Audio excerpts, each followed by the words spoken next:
Friday action is done here, guys, at the Rio Hotel. I'm standing behind one of the widest sections of the track that we're seeing incredible passes here this weekend. Drivers are able to kind of come in pretty narrow and just come in from 2 kart lengths deep and be able to even use the curb just a little bit in some cases. And we've seen a lot of incidents on the exit of this corner with drivers not wanting to give up because they're hoping they can stay on the inside for the final corner, which is a left-hand corner going on to the main straightaway. This has caused a lot of action in the final heat. We've had a lot of incidents, which is going to shake up that grid for tomorrow's final events. The biggest kind of impressive maybe mover today, overcoming a lot, was Ryan Kinnear in the Shifter Masters category, and also Rinus van Kaltmuth in the Senior Max category. He had difficulty in the second heat and he was able to move up, and now he is pretty much the one to beat.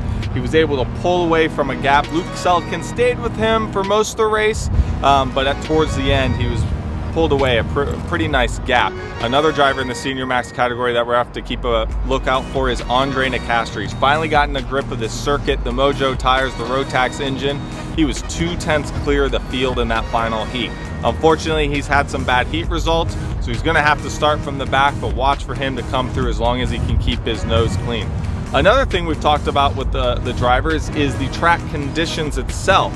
A lot of the drivers finding with some of the bumps, there's a lack of grip. They're trying to find different ways to find grip, or not necessarily find grip, but just to get the kart to be a little bit more compliant over the bumps. They're giving up in some sections to try to be more compliant over the bumps. We're seeing some drivers, I saw Christian Brooks with no seat struts on his Tony kart today. We're seeing a lot of drivers with only 1 seat strut, where they normally run 2 seat struts. A lot of drivers we're talking to are running pretty soft axles, a little bit more caster for some drivers. So it'll be interesting tomorrow as the track grips up if we're going to see a lot of these drivers going back to more of their standard setup. Also in the Shifter Elite category, Davide Fore has been the class of the field. Jordan Lennox-Lamb is right there. He's keeping them honest.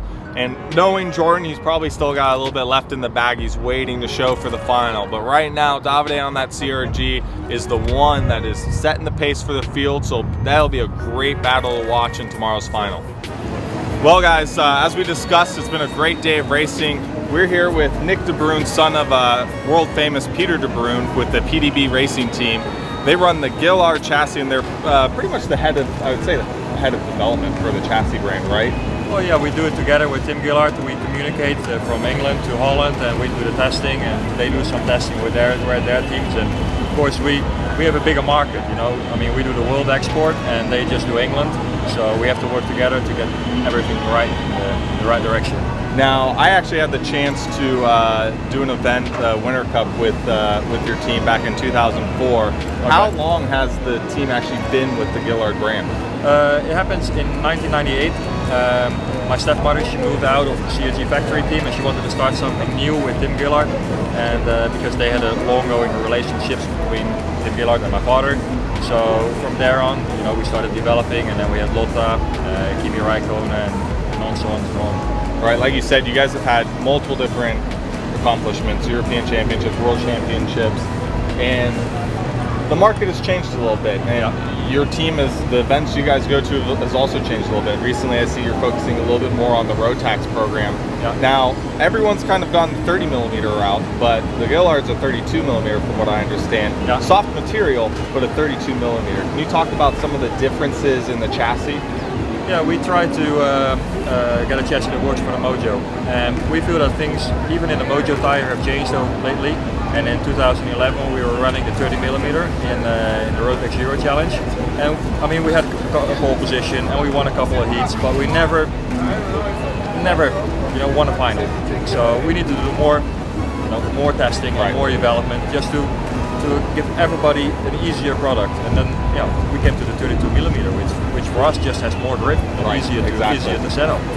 Yeah, you find that, and Victor Oberg just recently won the last round of the Euro Challenge, and won convincingly. Yeah. And you know, other brands have won, but like I said, I mean, it may be the only 32 millimeter chassis out there that's really being raced in the KF, TAG, road tax. It's pretty much the only 32mm brand. So it's cool to see you guys doing something a little bit different. Yeah, we felt it was necessary to do something different for the Mojo tire.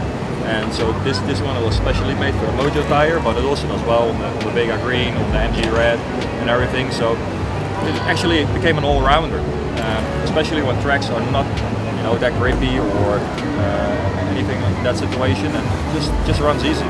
Now, I also see there's a couple different things that not all of the pieces are welded. Can you talk a little bit about some of the other different pieces on here?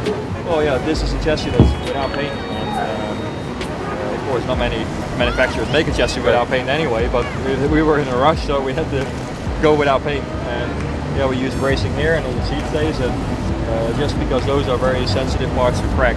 And with the bracing, you don't get the crack because it's a little bit more flexible. Right. Exactly. Perfect. Well, thank you for the time, Nick. And no problem. I see Derek Wang's right up front. Yeah. Bryce Choker's also up front. I know he's had a little bit of difficulty with the heats. It's very aggressive out there. But hopefully we'll see you guys with the win here in North America. Thank you very much. Thank you. The sun's falling behind me. We got a great day of action tomorrow. Remember, follow us live. We have all the live coverage on our website, kart360.com. Thank you again for following.